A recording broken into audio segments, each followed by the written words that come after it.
So, hello and welcome. Patrick Hickey here again, and this is a presentation for my leaving certs on the Civil War.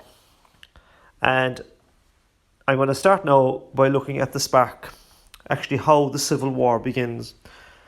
This picture here is interesting. It shows the four courts being shelled by the Free State Army. This would be considered the real start of the Irish Civil War, and we'll get to shortly.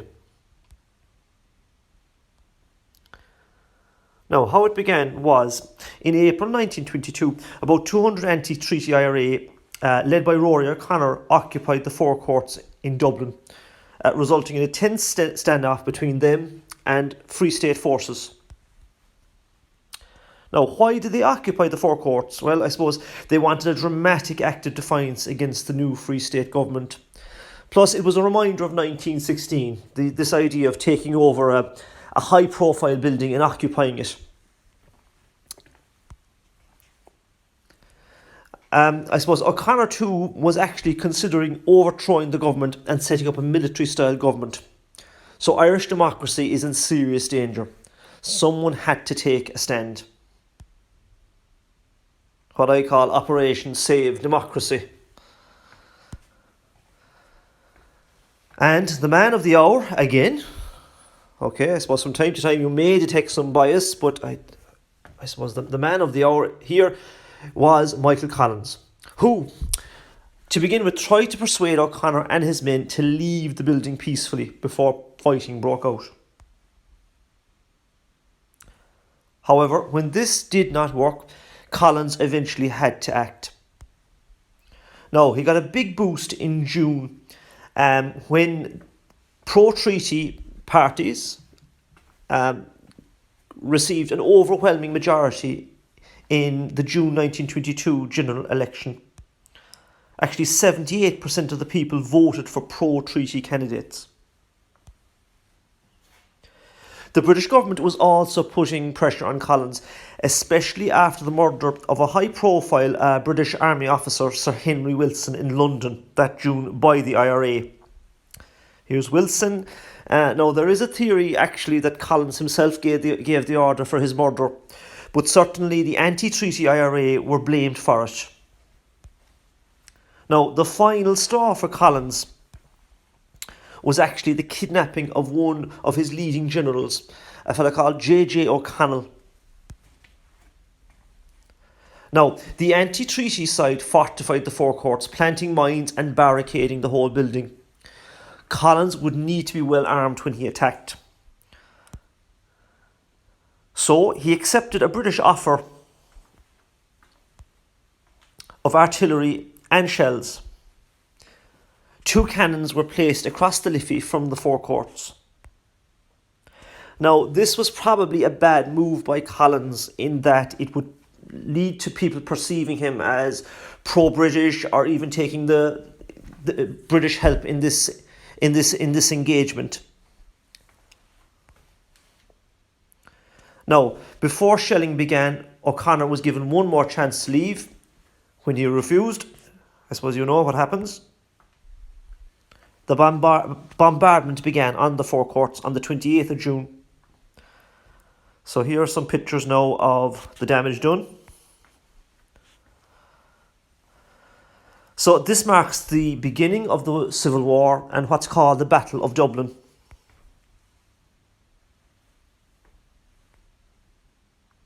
Now, Dublin fell quickly to the Free Staters. Rory O'Connor was captured, 60 were killed. O'Connell Street again was in ruins, not that long after 1916. During the Battle of Dublin, we get the first high-profile victim, Cathal Brugha, who was killed on O'Connell Street. Now, by the 5th of July, the Republicans in Dublin had been defeated. The Free State Army had secured the capital. Now, we look at the Civil War after the Battle of Dublin. Now, during this time, the IRA came under the leadership of Lynch. He's pictured here. Now, I suppose the way I would look at this is that Lynch had 5 main tactics. Let's have a look at these. Firstly, the IRA returned to guerrilla warfare that had worked so well in the War of Independence against British forces. 2, the IRA adopted a policy of basically destroying and disrupting the Irish economy. So, for example, bridges were blown up, as were railway lines. Anything to disrupt the new Free State. Number 3, they also robbed banks and post offices to fund the war.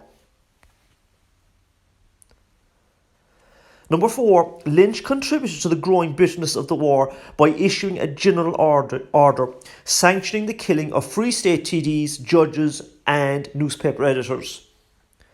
I suppose this can be seen as anti-democratic and anti-free speech. Number 5, Lynch ordered a last stand in Munster. He set up a new defensive line from Waterford to Limerick City. This became known as the Munster Republic.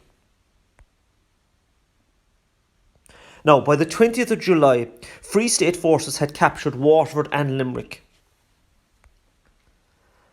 Therefore, some of the hardest fighting would be in counties Cork and Kerry. Now, Collins' response to this problem. He launched an attack by sea. He landed forces in Kerry and Cork. And by the end of August, all major towns in Cork and Kerry were under Free State control. Now, at this point, we have some setbacks for the Free State side. On the 12th of August 1922, there's the sudden death of Griffith from a brain hemorrhage. And then, worst of all,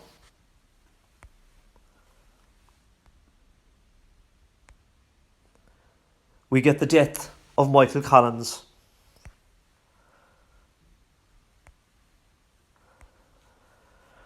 Now, I suppose it's well known he was on tour in West Cork, actually very close to his home place, when he was ambushed at Bainham Law.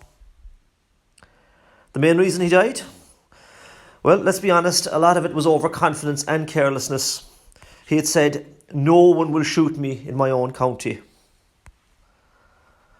Well, as we well know, people in Cork can be pretty ruthless, even towards their own. So he was killed in a very brief gun battle, about 20 minutes, and he was the only fatality. And I suppose the words he'd said when he signed the treaty proved prophetic. He had signed his death warrant.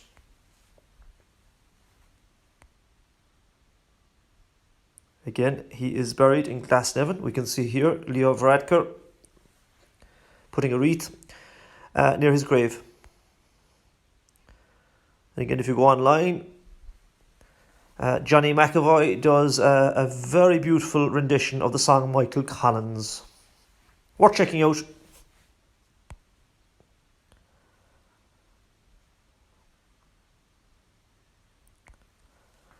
Now, so after that pause, we'll continue. It was left to W.T. Cosgrave to pick up the reins of power. So, subsequent to this now, we will be looking at the Free State government from 1922 to 1932, which was led by W.T. Cosgrave and the Cumann O'Neill Party. Richard Mulcahy took over control of the army, and Kevin O'Higgins became Minister for Internal Affairs, I suppose what we'd call today Minister for Justice. The Free State government, as you can imagine, are now even more determined than ever to defeat the anti-treaty IRA, or irregulars as they were known. They would do whatever it took to consolidate democracy in this country. Now, at times, it has to be said they did overstep the mark. But I suppose what was most effective was the 1922 Special Powers Act. This was the key to success and the key to winning the Civil War. This gave Free State forces the power to execute anyone carrying illegal arms. One of the most high-profile victims of this was Erskine Childers, who was executed in November 1922. Now, he had been found with an illegal weapon, which actually had been a small firearm which had been presented to him by Michael Collins. Now, I suppose his execution was dramatic in itself. It is said that Childers shook hands with each member of the firing squad, and before he was shot, he joked they should take a step or two forward. It would be easier that way. Now, things get decidedly bitter again when on the 7th of December 1922, a Free State TD, Sean Hales, is murdered by the IRA. The government takes terrible and totally unjust revenge. As a show of power, they executed an IRA man from each of the 4 provinces. They're listed here. I suppose the most remarkable and the name that stands out for me is Rory O'Connor.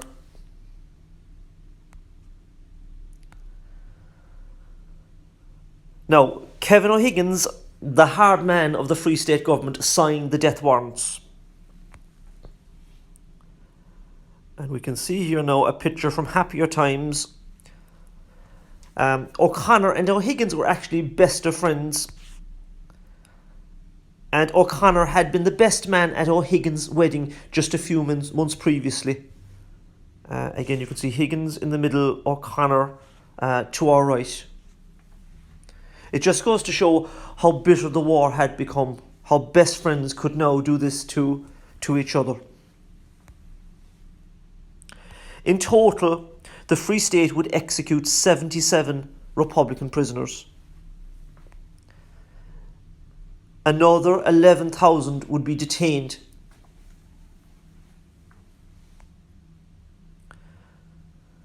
So the war now became increasingly bitter. Kidnappings, brutal murders on both sides. Now, I suppose the worst incident, and the one that's most local to us, would be the Ballyseedy atrocity. Now, I suppose many of us know Ballyseedy today as a place, as a garden centre, a place you maybe, whether you're going in or out of Tralee, you might stop and have a cup of tea or a sandwich or a bite to eat, you know, but I suppose the place has a very dark and bloody history. And again, that is the monument close by that marks the spot where this terrible thing happened.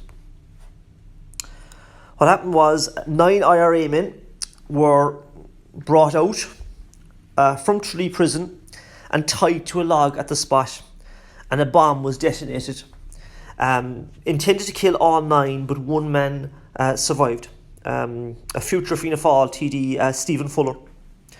Now, this was a reprisal, i.e. an act of revenge against an attack on Free State forces in Knocknagoshel, where a number of Free State officers had been killed. But there's no dressing it up. It was a war crime, you know, and a shameful chapter in our country's history.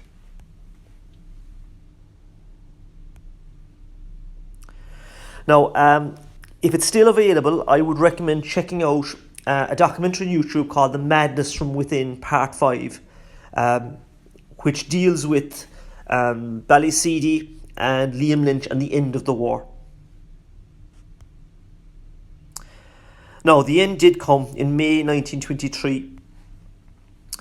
Now, the IRA had held out. That was until Liam Lynch was killed. The new leader of the anti-treaty IRA was Frank Aiken, and he ordered his troops to dump arms. And basically, that was the end of the Civil War. The pro-treaty side had won. So its impact, as I said, the pro-treaty side had won. The treaty would be introduced. It was one of the bloodiest and bitterest chapters in Irish history. Between 1,500 and 4,000 were killed. Among them, some of Sinn Féin's best and brightest were lost, including Collins, Erskine Childers, Liam Lynch, Cathal Brugha.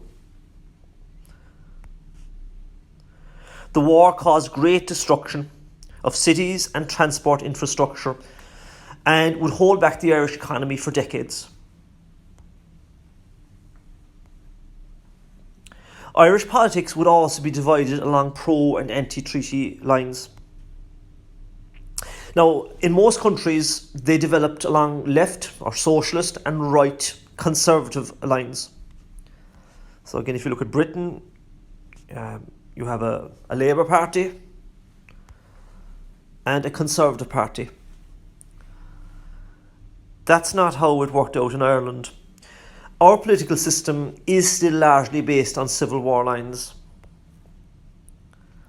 I suppose when you think of the anti-treaty Sinn Féin would eventually become Fianna Fáil, and the pro-treaty Sinn Féin would at first become Cumann na nGaedheal and later Fine Gael.